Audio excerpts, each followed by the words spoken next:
Hello everyone. This section is all about, to begin with, we make you to speak. Are you ready for learning? நீங்கள் இங்கிலீஷில் பேசணும் இல்லையா? So this is all about full of practice. நம்ம நிறைய practice பண்ண போகிறோம், right? So now we are going to see some rules. So how to build a sentence. எப்படி இங்கிலீஷில் ஒரு சென்டென்ஸை பில்ட் பண்ணுறது? I already told you certain things is very important. I already told you, right? So பாருங்க, subject, verb, object, complement, அட்ஜென்ட். இந்த அஞ்சும் தான் இங்கிலீஷில் நம்மளை பில்டு பண்ணுறதுக்கு ஈஸியாக இருக்கும். ஒரு சென்டென்ஸோட ஃபஸ்ட்டில் என்ன இருக்கணும்? சப்ஜெக்ட் இருக்கணும். Then we can have verb, then object, then complement and adjunct. சப்ஜெக்ட்னா என்ன? நான் ஏற்கனவே ப்ரீவியஸ் வீடியோவில் சொன்னது போல் ராஜராஜ சோழன் பெரிய கோயிலை கட்டினார். இதில் யார் பெரிய கோயிலை கட்டுறா? ராஜராஜ சோழன். அதனால் ராஜராஜ சோழனுங்கிறது சப்ஜெக்ட். அடுத்து வேர்ப், என்ன செயல் நடக்கிறது? ஒரு சென்டென்ஸில் லாஸ்ட்டில் இருந்தால் அதுதான் வேர்ப் இல்லையா? தமிழில் சென்டென்ஸோட எண்டில் தான் வேர்ப் இருக்கும். இப்போ தஞ்சை பெரிய கோயிலை ராஜராஜ சோழன் கட்டினார். ராஜராஜ சோழன் பெரிய கோயிலை கட்டினார். எப்படி சொன்னாலும் கட்டினார் அப்படிங்கிறது தான் வேர்ப். ஸோ கட்டினார், என்ன செயல் நடக்குது? கட்டினார். அடுத்தது ஆப்ஜெக்ட். ஆப்ஜெக்ட்னா என்ன? எதை கட்டினார், எதை, யாரை, எதற்கு, யாருக்கு. இப்போ நான் உங்களுக்கு சாக்லேட் கொடுக்குறேன். நான் உங்களுக்கு எதை கொடுக்குறேன்? சாக்லேட். ஆப்ஜெக்ட். யாருக்கு கொடுக்குறேன்? உங்களுக்கு கொடுக்குறேன். அதுவும் ஆப்ஜெக்ட். அடுத்து பாருங்கள், காம்ப்ளிமெண்ட். காம்ப்ளிமெண்ட்னா என்னவாக, யாராக. இப்போ நான் என்னவா இருக்கேன்? Who I am here?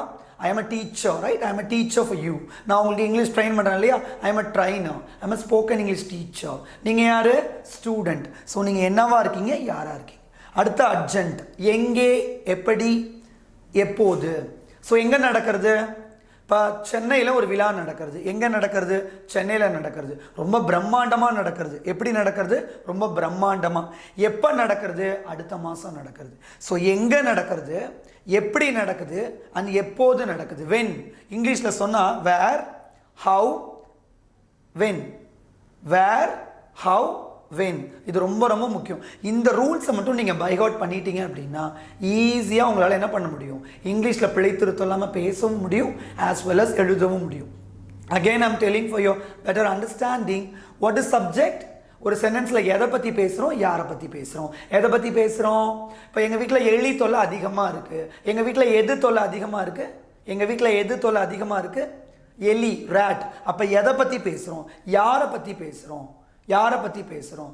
Shahjahan மும்தாஜுக்காக Taj Mahal கட்டினாரு. யார் தாஜ்மஹால் கட்டினது? ஷாஜகான். யாருக்காக கட்டினாரு? மும்தாஜுக்காக. ஸோ இதுதான் ரொம்ப ரொம்ப முக்கியம். எதை பற்றி பேசுகிறோம், யாரை பற்றி பேசுகிறோம், என்ன செயல் நடக்குது. இந்த சப்ஜெக்டும் வேர்பும் அப்பா அம்மா மாதிரி. எப்படி ஒரு குழந்தைக்கு அப்பாவும் அம்மாவும் ரொம்ப ரொம்ப முக்கியமோ, சப்ஜெக்டும் வேர்பும் இஸ் வெரி வெரி இம்பார்ட்டன்ட். நீங்கள் ரெண்டும் இல்லாமல் சென்டென்ஸ் கிரியேட் பண்ணவே முடியாது. You can make sentence without subject, without verb. சப்ஜெக்டும் வேர்பும் எல்லா சென்டென்ஸ்லையும் கம்பல்சரி இருக்கும். Shall we go for checking? Okay. இப்போ உன்னுடைய தாயார் உன்னை அழைக்கிறார். இங்கே என்ன இருக்குது? இது ஒரு சாதாரண சென்டென்ஸ். நான் ஏற்கனவே சொன்னது போல் 12 டென்சஸ் இருக்குது இங்கிலீஷில். Simple, continuous, perfect and perfect continuous. நம்ம 4ஆக டிவைட் பண்ணிக்கிறோம். அதில் இப்போ நம்ம பார்க்கக்கூடியது சிம்பிள் டென்ஸ் பார்க்க போகிறோம். சாதாரண வாக்கியம் எப்படி உருவாக்குறது. இப்போ உன்னுடைய தாயார் உன்னை அழைக்கிறார். யார் உன்னை அழைக்கிறார்? யார்? உன்னுடைய தாயார் உன்னை அழைக்கிறார் இருக்கு. யார்? உன்னுடைய தாயார். இப்போ இது subject. R you clear with? உன்னுடைய தாயார். நம்ம இந்த மாதிரி அண்டர்லைன் பண்ணி நம்ம சப்ஜெக்ட்னு போட்டுடலாம். அடுத்தது என்ன நடக்கிறது? அழைக்கிறார். இப்போ அழைக்கிறாருங்கிறது என்ன? வேர்ப். நான் ஏற்கனவே சொன்னது போல் வேர்ப் எங்கே இருக்கும்? தமிழில் அட் லாஸ்ட், சென்டென்ஸோட எண்டில் இருக்கும். உன்னுடைய தாயார் அப்படிங்கிறது சப்ஜெக்ட், அழைக்கிறார் அப்படிங்கிறது வேர்பு. யாரை கூப்பிடுறாங்க? உன்னை. ஸோ அது ஆப்ஜெக்ட்.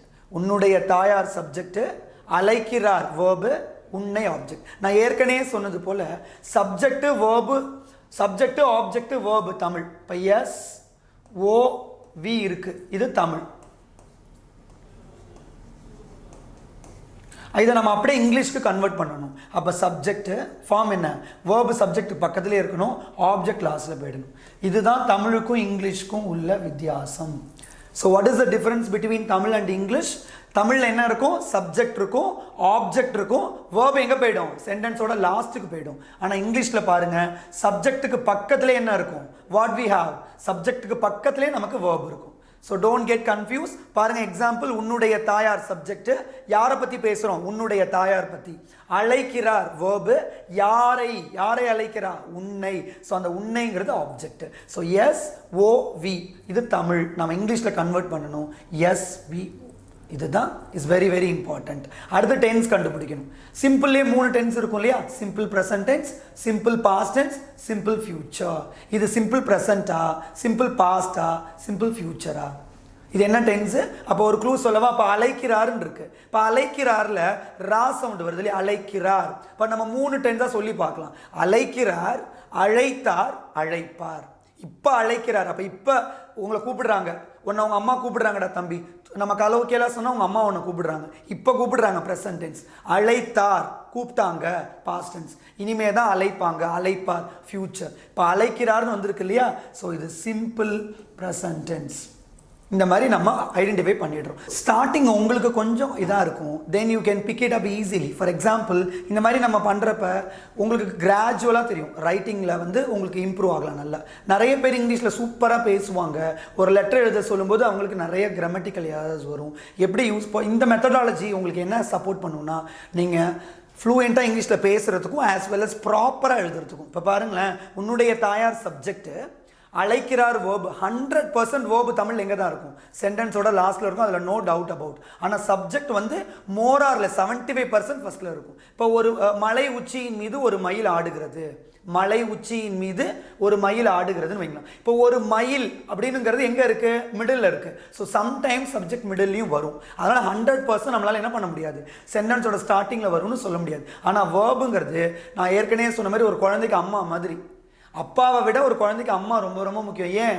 ஒரு அம்மாவால் மட்டும்தான் என்ன பண்ண முடியும்? ஒரு குழந்தைய பேணி பாதுகாத்து சூப்பராக வளர்க்க முடியும். ஸோ அப்போ வேர்பு ரொம்ப ரொம்ப முக்கியம். Without verb word sentence are meaningless. வேர்ட்ஸும் சரி சென்டென்ஸும் சரி மீனிங்லெஸ், அர்த்தமற்றதாக மாறிடும். பாருங்கள், உன்னுடைய தாயார் சப்ஜெக்ட், அழைக்கிறார் வேர்பு, யாரை? உன்னை ஆப்ஜெக்ட். என்ன டென்ஸு? அழைக்கிறாருங்கிறது simple present. நான் உங்களுக்கு ஒரு ரூல் சொல்கிறேன். இப்போ ஒரு வேர்பில் ரா வந்தால் அது ப்ரெசன்ட் டென்ஸ். நாவோ தாவோ வந்துச்சு அப்படின்னா பாஸ்ட் டென்ஸ். அதுவே வாவோ பாவோ வந்தா ஃபியூச்சர். ஸோ பார்த்துக்கோங்க, ஒரு வேர்பில் இப்போ அழைக்கிறார், அழைக்கிறார்ல ரா வந்திருக்கு, கிரார், அந்த கிரா வந்தா ப்ரெசன்ட். அதுவே நாவோ தாவோ வந்தா பாஸ்ட். அதுவே வாவோ பாவோ வந்தா ஃபியூச்சர். உங்களுக்கு போக போக புரியும். அடுத்து நெக்ஸ்ட் கவனிங்க, லிசன். நான் நாளை சென்னைக்கு செல்வேன். இதில் நான் அப்படிங்கிறது என்ன? Yes, subject. கரெக்ட். யார் நாளைக்கு சென்னைக்கு போகிறா? நான் போகிறேன். என்ன செயல் நடக்குது? நான் ஏற்கனவே சொன்ன மாதிரி வேர்ப் எங்கே இருக்கும்? சென்டென்ஸோட லாஸ்ட்டில் இருக்கும். ஸோ நான் சப்ஜெக்ட்டு, செல்வன் வேர்பு. ஒரு சென்டென்ஸில் எது ரொம்ப முக்கியம்? சப்ஜெக்டும் வேர்பும் கண்டுபிடிச்சாச்சு. அடுத்தது நாளை சென்னைக்குன்னு இருக்கு. நம்ம அந்த ரூல்ஸை பார்க்கலாம். ஆப்ஜெக்டில் என்ன கொடுத்துருந்தேன்? எதை யாரை. இங்கே எதை யாரைன்னு கொடுக்கல. எதை எடுத்துகிட்டு போகிறேன், யாரை கூட்டிகிட்டு போகிறேன் கொடுக்கல. என்னவாக யாராக கொடுக்கவே இல்லை. நான் கொடுத்துருக்கிற மெட்டீரியலில் காம்ப்ளிமெண்ட் ரொம்ப ரேராக தான் இருக்கும். அர்ஜென்ட் பாருங்கள், நாளை சென்னைக்கு. எப்போ போகிறேன்? நாளைக்கு. எப்போ போகிறேன்? நாளைக்கு. எப்போன்னு வந்துச்சுனாலே அது அர்ஜென்ட்டு. எங்கே போகிறேன்? சென்னைக்கு, அதுவும் அர்ஜென்ட். ஸோ நான் சப்ஜெக்ட்டு, செல்வேன் வேர்பு.